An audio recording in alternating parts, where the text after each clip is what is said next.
Hi. Before we start, I feel like I have to say something. Why are decorators so hard to wrap your head around? Decorators aren't very difficult syntactically. The syntax isn't that hard. You're just catching a function. But people struggle with it, and I think I know why. It's because it's a higher level of abstraction.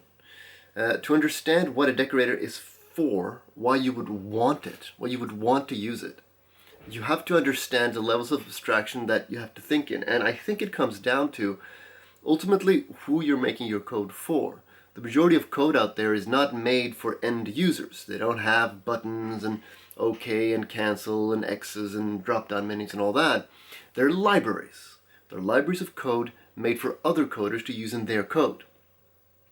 One end user program could have, typically has hundreds, if not thousands, of libraries in it. So most of what coders do is libraries for other coders. So then you think about creating an interface for the other coder to use your code as simple, as easy, and straightforward as possible. And this is called an application programming interface, an API. And decorators are a very modern, fancy, popular way of designing your API in Python. And to understand how it works, you have to understand that functions are more than just encapsulation of code. They're not just a place you put code so you have it somewhere. That's the main use of functions. But functions can also, function as what we call objects. That means there are things you can do with the capsule, with the object of code that allows you certain opportunities when you make your code. And the reason you would want to do it is only so you make an interface for somebody else to use your code in an easier way. Or yourself, in some cases. But mostly that's where decorators shine, in my opinion. So let's get into it. Alright, let's get right to it. We'll make a file in our folder called decorators.py, and if you are just watching this video and haven't followed the tutorial, just make a file called decorators.py and put it kind of wherever you want. And now we're going into the program. I'm using Sublime. Again, you can use whatever you want. I'm going to start, as I always do, with a header, and this is going to be a primer on decorators, and we're also going to talk about briefly, we'll go decorators in the end, because first of all we're going to talk about something called closures. Now if you come from other programming languages like JavaScript, you're going to be very, very used to closures. You don't see them that much in Python, but they do exist, especially because people come from other programming languages and make them. And they do have a place. And I'm going to start with closures because it's a way to kind of approach decorators. Every decorator can also be used as a closure, so we're going to start kind of step by step. So what is a closure? It means, I'm going to be typing here, but it means that it's a function within a function with a variable trapped between the functions. That's what it is. Let's take a look at it. So as always, you type what I type, and I talk a lot, so I'll try to type first and talk second. So let's make a tip. Actually, let's annotate here, and let's call it just a closure example, like that. And then we go, okay, def, let's call it greet underscore name. We're just going to greet somebody with a name. This is a very typical example. We're going to want that name in there. And then we are going to make another function inside the function. And that function is going to take another argument called greeting. That's what it looks like. Now, hold on. Okay, this is it's a function in a function. Let's try to wrap our heads around this. So all we're going to do with this function here is print. And we're going to go, okay, greeting first, then a space, and then I type the name. And then this function isn't going to return anything because that's all it does. But this, the outside the outside function, the function greet name, is going to return hi. Okay. Hold on now. So it's returning the inside function. So this is a function that only exists inside this function, and we are now returning this function. Not like this. We didn't run it. We're returning the function as an object. And this is something you're going to be hearing a lot in this video and the next video.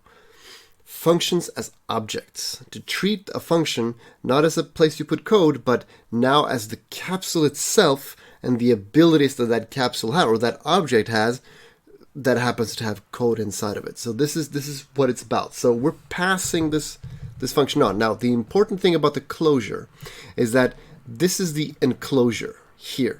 And inside this scope, this variable exists. It doesn't exist outside of it. Out here, if you try to call name out here, it's going to crash.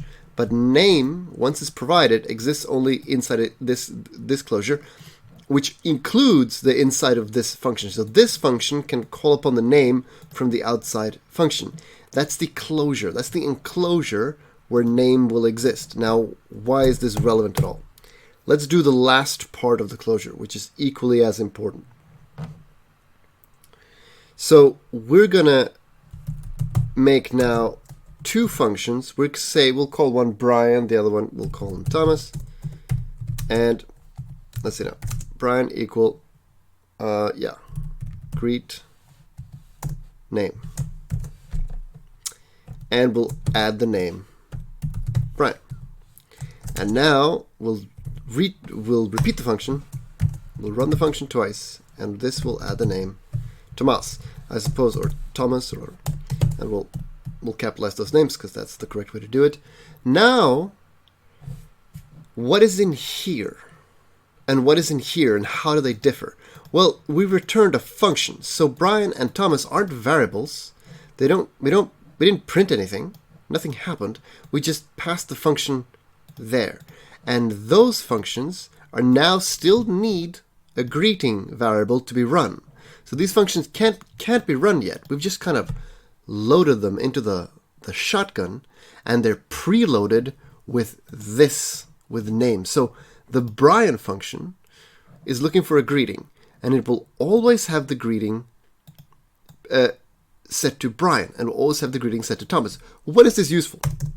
Well, this is a simple example, but let's imagine you create a bot that wants to chat in a chat system, and you want the bot to greet people based on their names, but you don't want the bot to always use the same greeting. So you can do this.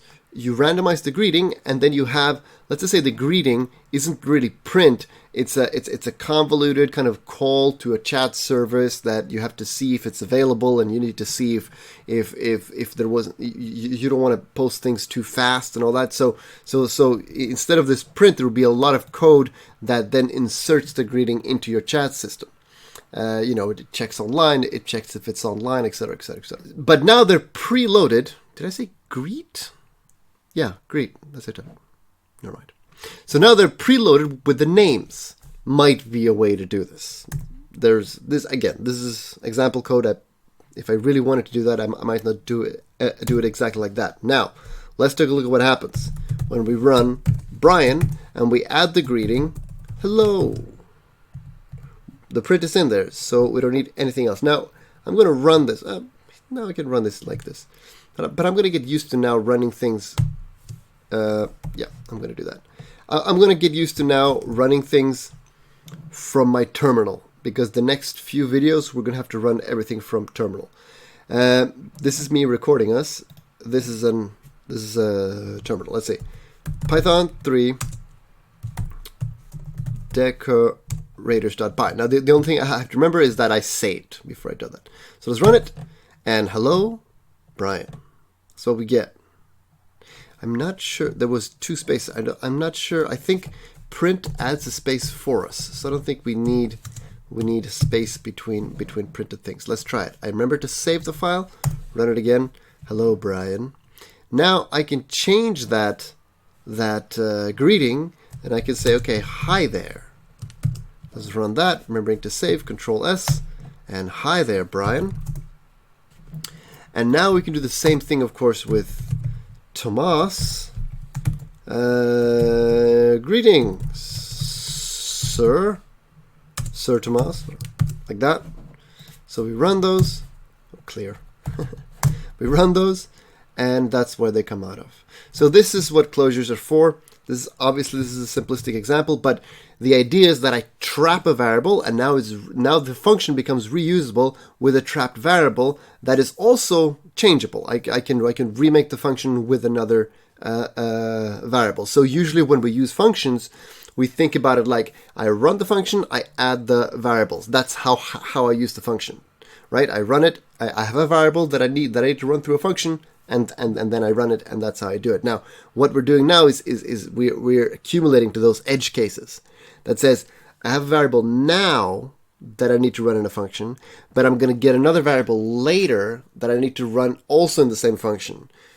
What do? Oh, I can create a function object ready to run with the other variable while I'm getting, and then repeat the process for other instances of the same. Again, these are things that might or might not happen. Let's move on to decorators. So every decorator is technically a closure. So that's why we're doing it like this.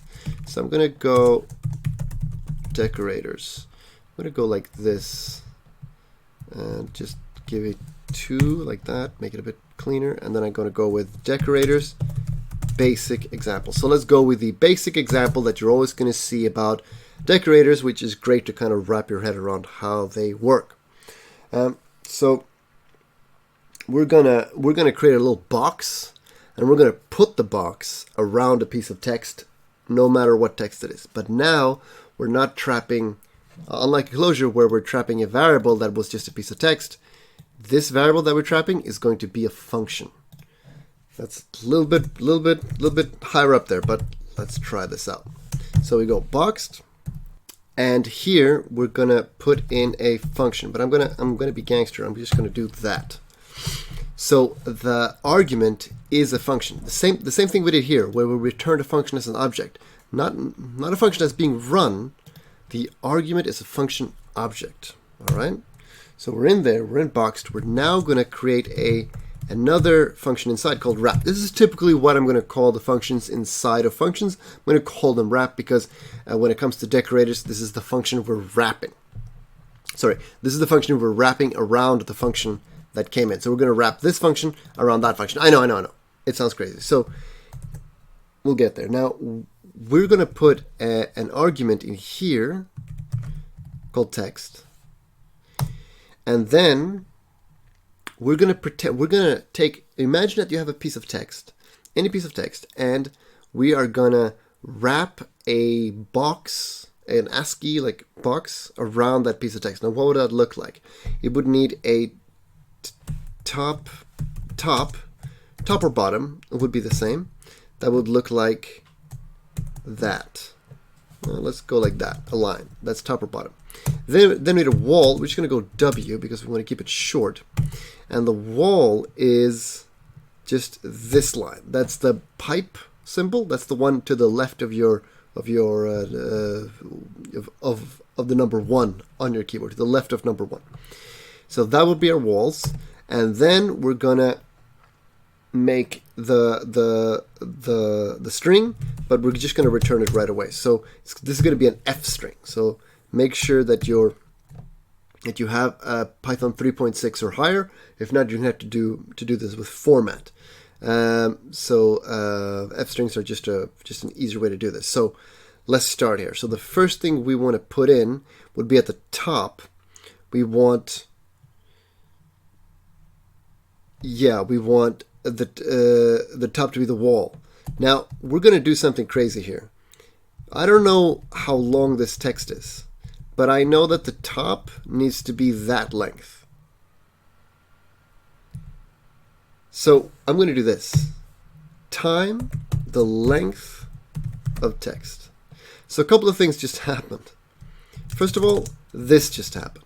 Right? I can take a list, I can take, in this case, a string, and I can wrap it in the length, the len function, and it will spit back the number of that corresponds to the length of the item. whether it's a list or string or whatever it is. So that works. And I'm also multiplying a string. So we've seen string concatenation before, where we chain strings together by using plus. Now I'm going to multiply string. And the only thing we get when we multiply string by number is just a string containing X amount of that string. So the wall is going to now be the length of the text, which means the wall is going to be immediately above the text, which means I need a wall. Sorry, the wall, I meant the top, the roof, which means I need a wall piece first. So let's do that. We put a wall piece, W, and then we put the roof, which goes like that, the top. And then we're going to put another wall piece. And remember, these curly brackets are how I insert these variables into what is in reality a string here, an F string, a formatted string. So now I'm at the end of the line. So I'm going to do that. I'm going to go -n. So that means we go to a new line. I will immediately add. Let's see here now. I'm going to add another wall, and this is where the text comes in. So here I'm going to, again, like that, and I'm going to put the text in there, and I'm going to add another wall. Let's see, didn't get that automatically. And we're going to go to a new line. And on the new line, I'm really just going to repeat what I did up here, because top becomes bottom as well. So we do that, and I don't need a new line because that's the bottom. So that's wall, and then the whole floor level goes like that. So now we've wrapped around any piece of text. Let's do that. So then we return wrapped. Same as we did before. We are returning the actual function. So how to do this with a function requires that we have a function that, let's say we have a function that just returns text, return text. So we give it a piece of text. This is a very useless function, but we go like that, and then we return the text object. Now let's assume, I don't need that, that's a variable. Then return text. So now let's assume that, we're getting a piece of text through a function in some way. We can assume that the function is a bit more complex than this, but this is just for show. So there's a way I can do this. I can go the same way that I did above. I can say box text equals boxed that now contains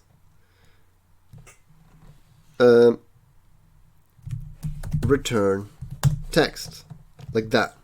And then I go, okay, if I want to run that, I'll print, because I return now, I don't print it. I go box text, and then I print, and I want to say, okay, hello world. Let's see what that looks like. Run this up, run Python Decorators, and we get hello world, all neatly emboxed in a little very, very simple method there. But there is a better way.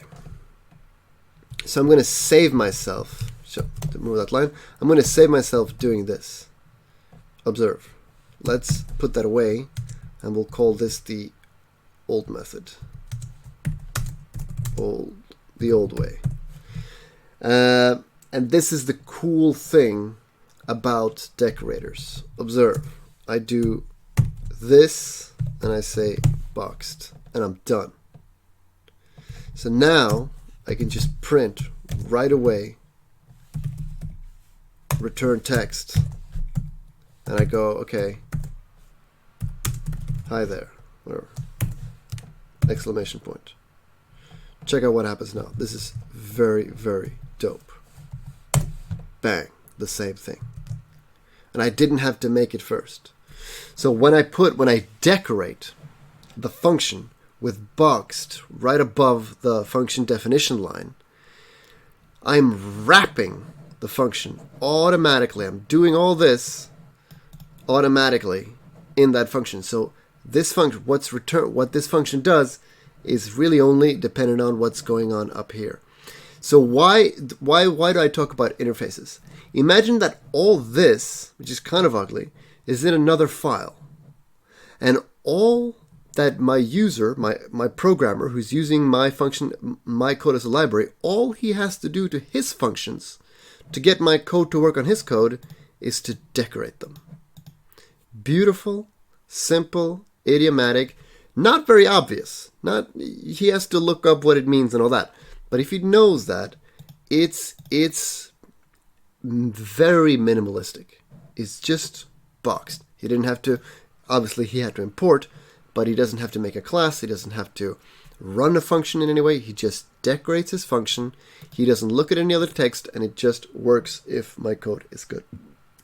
That's the power of decorators. Let's work with them a bit more. So remove this line. Remove all the print lines. You can keep them if you want to decorate them away, or if you want to handle the spam of constant print lines going down. That's up to you. Now, this is fun, not very useful. Let's look at an actual useful decorator example.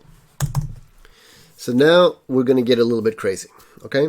But it's useful. So we're going to create a function that's called count calls. Now, a call is when you run a function. That's called calling a function. Remember, def stands for define. That's defining a function. That's telling the interpreter that a function exists somewhere in namespace. A call is telling the interpreter, okay, run it. Remember that function I told you about? I'm now calling upon it. I've come to call. So that's the correct way. I say run functions because it's easier to understand. Colloquially, people usually say run. People say let's run the code, whatever. It's not really correct to say that about functions because the interpreter is running. The correct term is calling a function. So we call the function. Now it takes a function, right? Because this is we're now making the decorator, and as before, I'm gonna create a wrapper inside. Now this wrapper is not going to take any arguments. We'll look at how that works later on. But for now, no arguments. Now, because I don't need it here in the wrapper, so I'll show you what I'm doing. So I'm going to define something now outside of this function. I'm going to do that first, okay? So now the wrapper exists as an object. So as an object, I can add variables to it in kind of a crazy way. I can do this dot number of calls underscore calls equals to 0. So I've now taken the wrapper object. I couldn't put this line up here. I couldn't put it up here because wrapper didn't exist yet as an object. So after I define it, it exists. But I'm going to write this line first because it kind of comes first. So here wrapper dot number of calls equals 0. So I go in here and now I'm going to go wrapper number of calls plus equal 1. I'm going to add 1 to the number of calls. And now I'm going to print a kind of statement to that. I'm going to go with fprint again. So I'm going to say you have called. Then I'm going to say, then I'm going to take the fn, the number. Hold on, I have to do that. Then inside here, I'm going to take the function that's up here, and I'm going to get the function name, which I can do using that magic method that belongs to the object, an object method, a dunder method. So you've called the name of the function, and then I'm going to add the amount of times this function has been called, which is wrapper dot number of calls. So it starts as 1. So you have called this function 1 times, which doesn't really work with 1, but we'll live with it. And then I'm going to return the not the function. I'm going to run the function so that the function returns whatever the function is supposed to return. And then I'm going to go out here and then I'm going to return wrapper. Okay, so there's a lot going on. Let's put it into use and then we'll talk about it, okay? So I'm going to create a dumb, stupid example here. I'm going to create a hello world function that, can't forget colon, that just returns, no, it prints hello world. That print hello world. Like that. And now we're going to decorate it. Count calls. So if I run it now, once, I go hello world. Let's run it.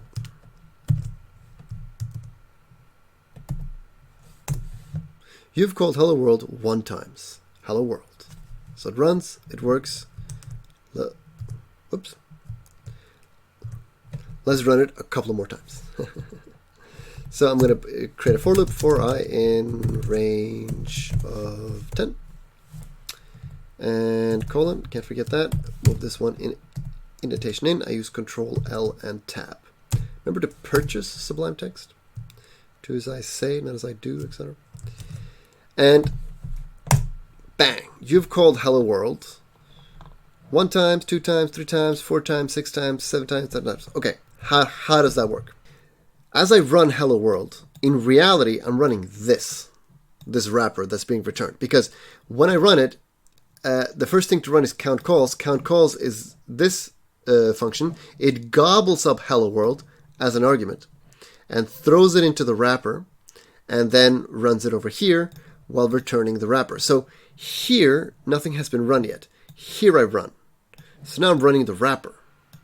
So when this was defined, this already happened. So as I run this has happened, which means this now exists. Return the wrapper, and I run the wrapper. And then it goes here, number of calls, it exists, it's 0, adding 1, now it's 1, and it prints out. You run this function 1 times, and then it keeps going. But the closure remains, because this is a closure now. And I've wrapped this argument is now wrapped as it didn't come from the outside. I've made my own argument inside the closure, and I'm updating that argument, that variable. I trapped a variable inside the closure, which I'm updating. So it stays alive. Every time I run hello world, it stays alive because it stays alive here, which is the cool part. I don't have to make it into a variable and then keep it around if that's not what I want to do. This works pretty well. So that's how this works. But we have a problem. Remember, this is your user code. This is your interface. You didn't make this code. Your client made this code. You made this code, and it's in another file. So all the client does is import module, import count calls, and he decorates. Super simple, super minimalistic, great stuff. We all like it. But it leaves us with a couple of problems. This wrapper is what hello world has become. So if I do this, if I go underscore underscore name underscore underscore on as I did here, I'm not going to get hello world anymore as I did up here. I'm going to get wrapper. Let me look at that. Let's look at that. So I'm going to print hello world without running it. I'm just looking at the object itself. Not running the code, and I'm going to do underscore underscore name and run that. Let's see what that looks like. Yep, there you go. Oh, that's not good. And hopefully we didn't override anything. To decorate. So I'm going to run that wrapper. That's a problem because I just overwrote my customer's code. Name, that's right, we can kind of get away with it, I guess. But what about the doc string? Let's add a doc string here. World's most obvious doc string. Do we have that? To get the doc string, we do the same thing as name, we just go underscore underscore doc, and that gets the doc string. Let's see what happens now. Opa, that was the wrong button. There you go. None. Ooh, that's a problem. That is not good. That is not good. We just removed our client's doc strings. So his clients can now not check out the doc strings to see what functions do. Oh, that's bad. That's very, very bad. So there's a solution for that provided to us by Python, and it requires that we look at something called functools. So we're going to go all the way up to the top of the file again, right underneath my header, and because this is where imports happen. I don't want to put imports anywhere else. So I'm going to import functools. And you don't have to install it. It comes with Python. Now, I'm not going to do that because this is never how I import anything. I'm going to go from functools, from module import object. That's how I always do it. And this is called wraps. So it's super simple because I want a space.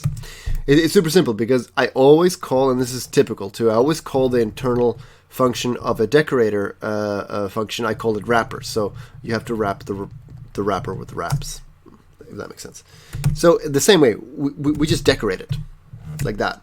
But we all have to remember to pass the original function, the function that we're trying to rescue here, into wraps. So if I do that,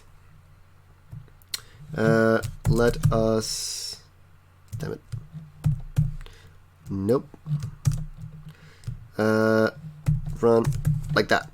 So let us go both them out. Okay, let's see if this worked. We just added the wrapper, and now when I run the thing, hello world returns hello world. There's the doc string. There it is. Now everything works. So that's why it's important to add wraps in there. It's just a little bit of important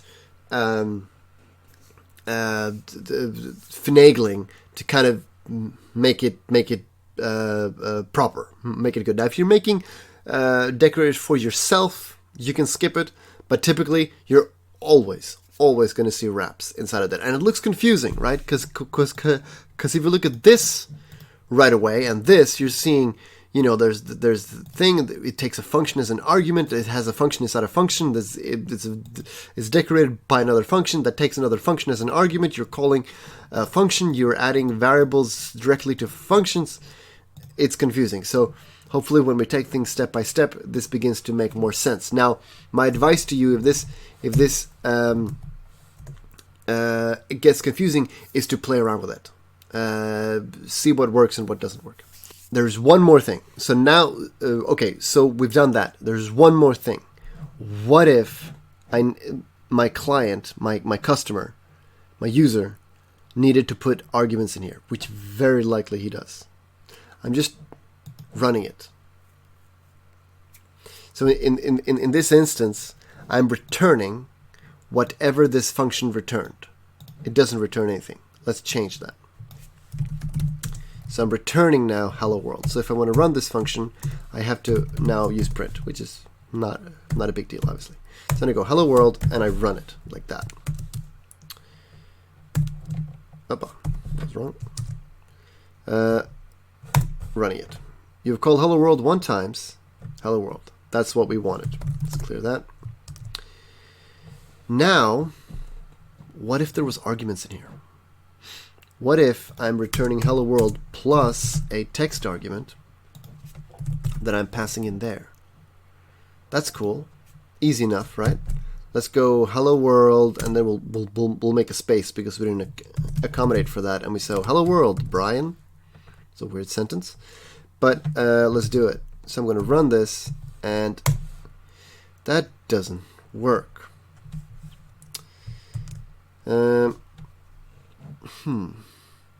Oppa. That was wrong. Okay, let's do it again. Still shouldn't work, just saying. Right, that doesn't work. Because wrapper takes 0 position arguments, but 1 was given. Okay, fair enough. We can put text here, right? And that should solve it. Unless we need to do something else. Oh no, yeah, sorry. Then we pass text to over there, right? Remembering to save that, and then just run that. Cool, now it works. You've called hello world 1 time. Hello world, Brian.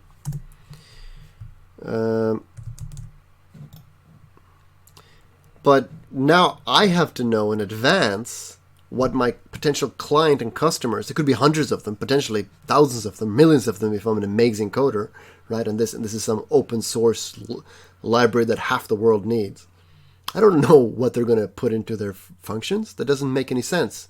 What can I do? Well, I need to know what arguments are. Here, this is going to get weird, but the stuff that goes in here are called arguments. when I run the function, I run it with an argument. That's the argument for the function. And in this case, if I say hello world,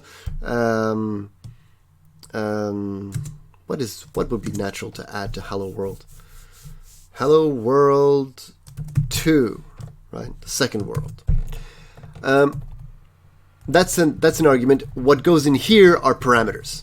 So they're the same thing, but I just call that.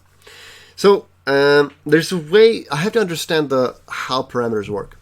If I say, okay, I want to add many texts, text 1, text 2, text 3. If I want to add that down here, I do it in order. So they're ordered, right? So that's 2, and then I would go hi, and then that would be text 2, and then text 3 would be greeting, all right? So they're based on placement. They're called positional. They're called positional arguments. The stuff that I'm doing in here. So the parameters and let's just call everything arguments. This parameter thing is getting stupid. They're called positional arguments. They depend on position. If I want text 2 to be 2, I have to switch the position of hi and 2, or it's not going to be that way. There's another way for me to do this, and that's called keyword arguments.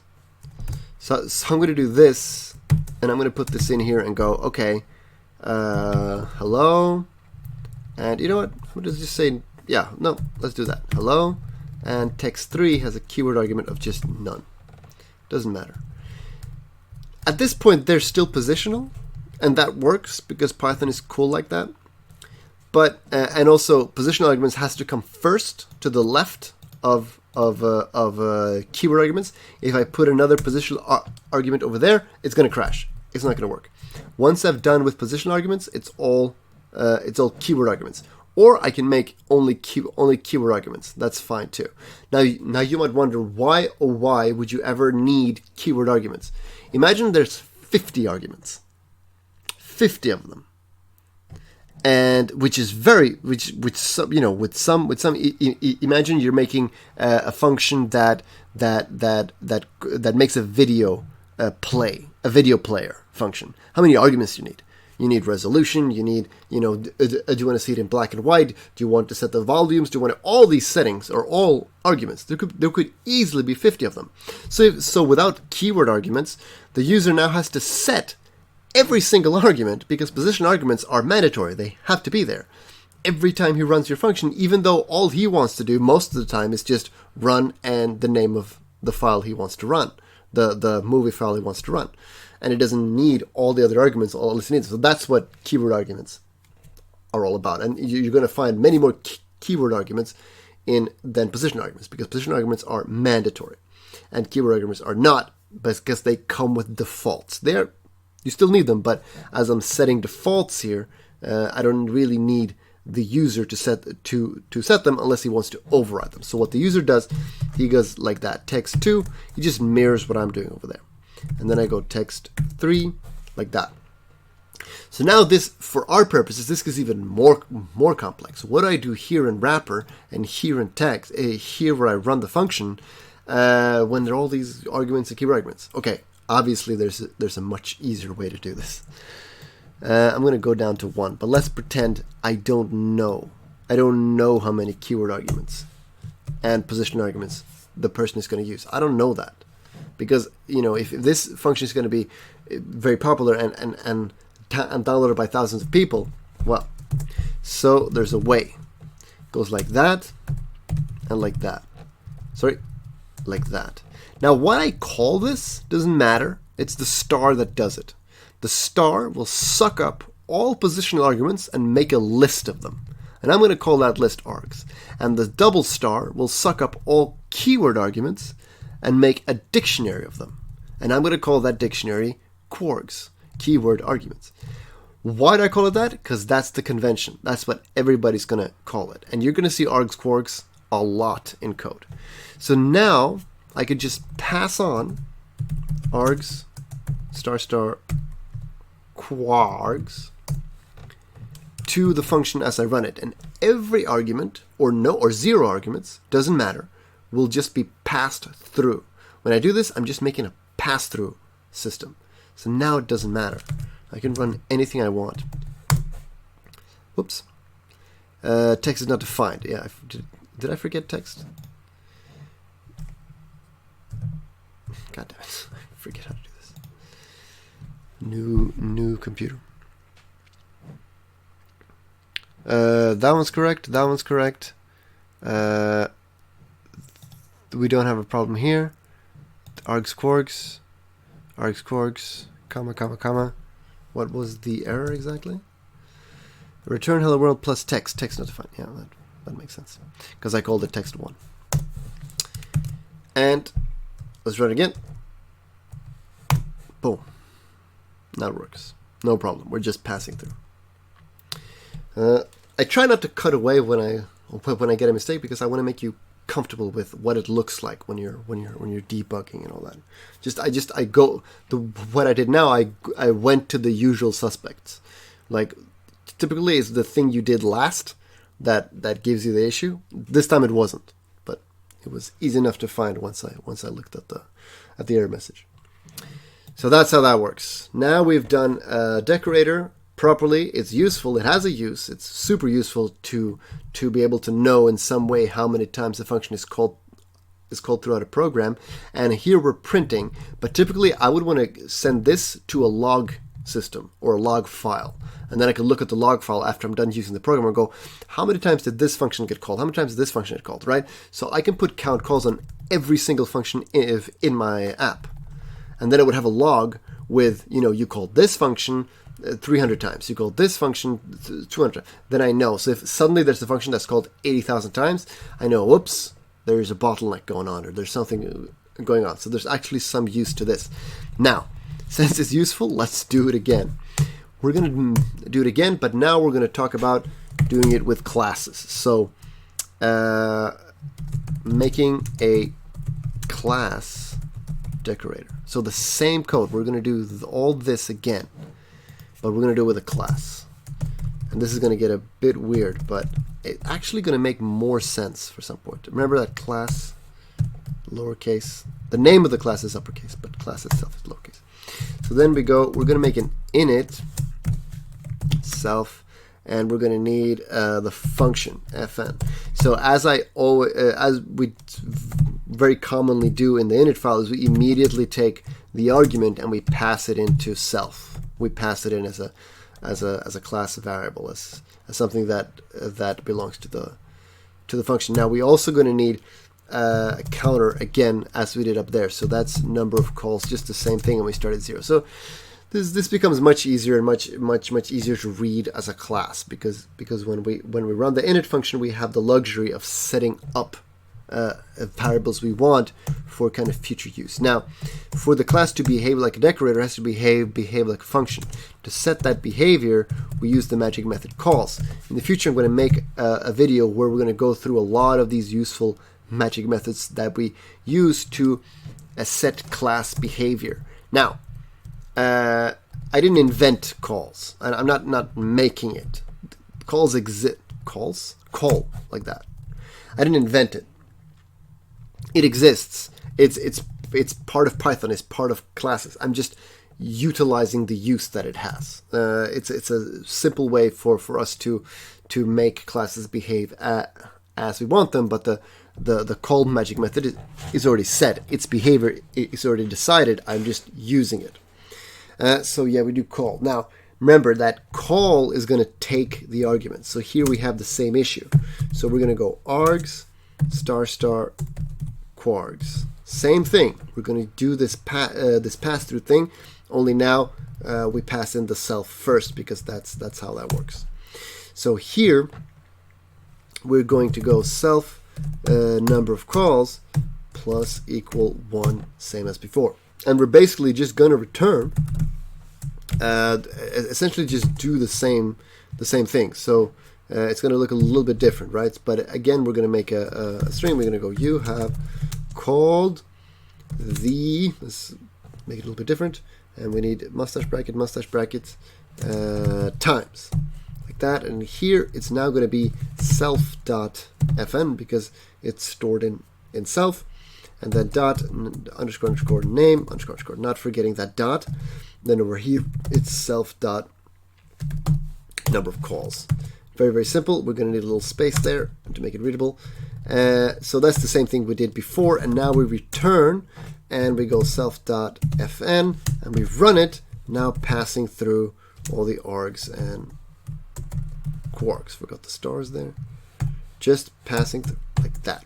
Just passing them through. So it's the same thing we did before, and I think the behavior looks obvious. We have the same issue that we had to solve with wrapper.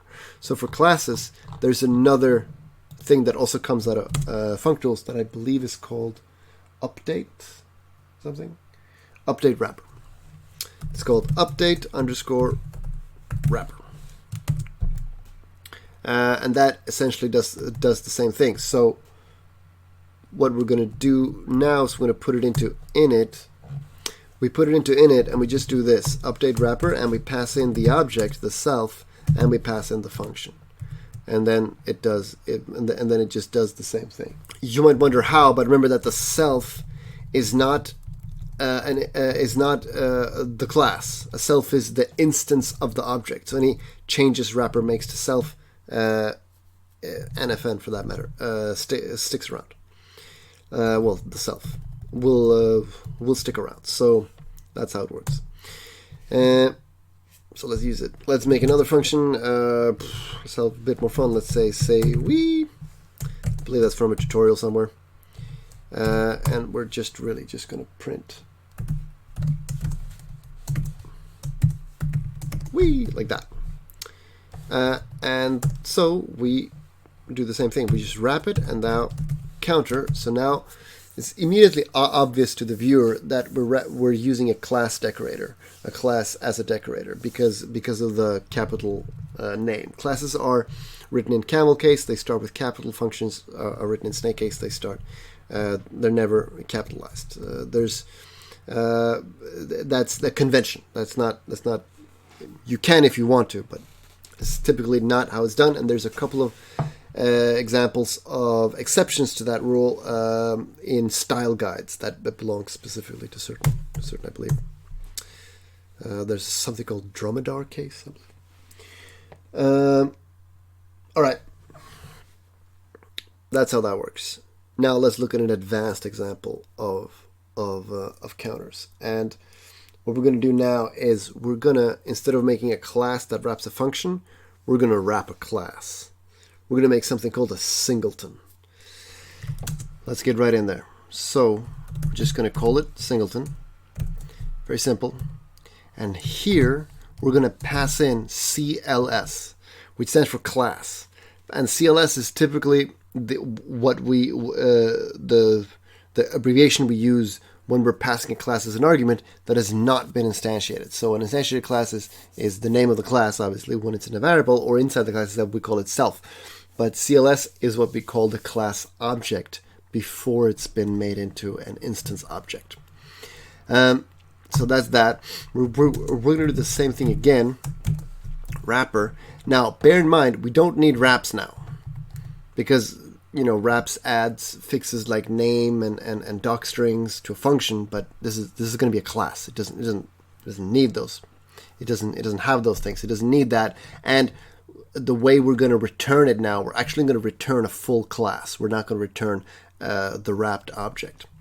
So this is going to be a little bit different, a bit more advanced. Now, once again, we're going to pass args and quargs, remembering to have the two stars, and it's args and quargs, colon, and right, so we're going to do the same thing that we did before. So let's do a pass and just write this one up first. We go wrapper dot instance equals none. That's how we start. It's equal to nothing. None. So none behaves to an if statement. None behaves as if it was false. So if I go if not wrapper dot instance, that means it's none. Then wrapper dot instance is equal to the class now with the full accoutrement of args and quarks. And then we return the wrapper, dot instance. And we're done. This is a super simple and great way to make a singleton class using a decorator. There are other ways to make a singleton class. You can do it using metaprogramming. You can do it using what's called a new inside of a class. But this way is very, very nice, and it just works. A singleton class. So when is a singleton class useful? So a singleton is, I don't remember if I explained this part. A singleton is a class that is only instantiated once. No. A class that no matter how many times you instantiate it, it remains the same instance. So let's think about that. So classes, when I make a player, is player 1, player 2, player 3, player 4, right? They have different data in them, right? Because the players they pick different classes. They pick different. One is a female, one is a male. So they're different objects. They wear different clothing. They're in different places on the map. They have different guns, different weapons. They have different amounts of hit points and stats and all that. But the code is exactly the same. All that stuff are just different states of the same code. So I write one class called player, and then I instantiate the player class 1, 2, 3, 4 times, as I did in our previously in this tutorial series. So when is the situation where even if I make like player 1, player 2, player 3, I just want it to be exactly the same? Well, not in that example, but I ran into, without knowing what a singleton was, I learned that it's a object-oriented programming pattern. It's a pretty famous one, but I didn't know at the time. So I made NPCs. So whenever you load a level, that level also loads a bunch of NPCs. Now those NPCs need collision information so they don't walk through walls. So internally to the class itself, they have a walking system. And that walking system has to tie directly to the collision system, because the collision system needs to know exactly where they are at all times for every frame. Like 60 frames a second, the collision system needs to know where you are. And there's a way to do that where you use something called raycasting to kind of look around and not colliding walls, but that's not typically how it's done. How it's done is you store the entire level, entire map as an array of numbers, and then you take the XY coordinate, or in a 3D map, XYZ coordinates, and then you just check. Every time he moves, you just mathematically check where in the array those coordinates would find themselves and whether or not he's hitting a wall. If I have 300 NPCs and I have to load a collision class for everyone, because obviously it's the same code, so I'm just going to make one class for all collisions. So I have to load that collision 300 times, and that collision class has to load an array of the entire map, even if it's just in 2D. But if it's in 3D, it's giant, and I have to do that 300 times. Absolutely not. Now, there are different ways to solve that, and it really just depends how you're loading the collision class into those NPCs. But one totally viable solution is the singleton. So they all load the map, load the collision, but that collision has already been loaded with the map information, and now it's just spreading around, and it doesn't matter that they're different people, because the class methods all require the XY coordinates of the NPC anyway. Okay, if this got over your head, don't worry, we're going to do that. We're going to do this. Everything I just described, we're going to make that stuff during this tutorial. If you're watching this kind of now, in July of 2019, so we're about, I think, 2 weeks away to get to the making games. I just have this and a couple more things to get past the programming stuff, and then we're going to get to games. So check that out. Now, another use is logging. Whenever you can put logging class all over your code, but you're typically just going to log into one file anyway. So that's another typical use of the singleton system. Now let's test it out. I'm going to make a very simple class called a Neo, and Neo has a class variable called name, and of course the name is Neo. Oh, what was his name? Anderson? Mr. Anderson? Yeah, let's call it Anderson. What was his first name? Anderson? Let's call him Neo. Neo, you know what? Neo is Neo. He's the one, after all. The singleton, the one. So let's instantiate that. C1 equals Neo. Let's make that 3 times, and we call it C2, C3. Now, let's add some more information. Let's say C1.name. Let's change it, right? And we say, I don't call it Neo, this is Trinity. And then C2.name equals to Morpheus and a comma. That was my mistake the last video. And C3.name equals Agent Smith.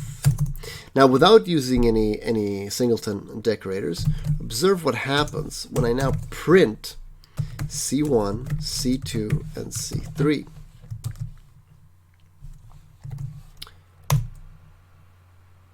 Neo object, right? Right, not the actual. There, I want to print the names, or I just get the objects. So let me print all their names. Let's see what happens now. So what's it going to be? Well, C1 is Trinity, C2 is Morpheus, and C3 is Agent Smith, right? Let's look at that. Trinity, Morpheus, Agent Smith. Cool. That's how it should work. Now let's do this. Singleton. Now, let's run it again. Whoops.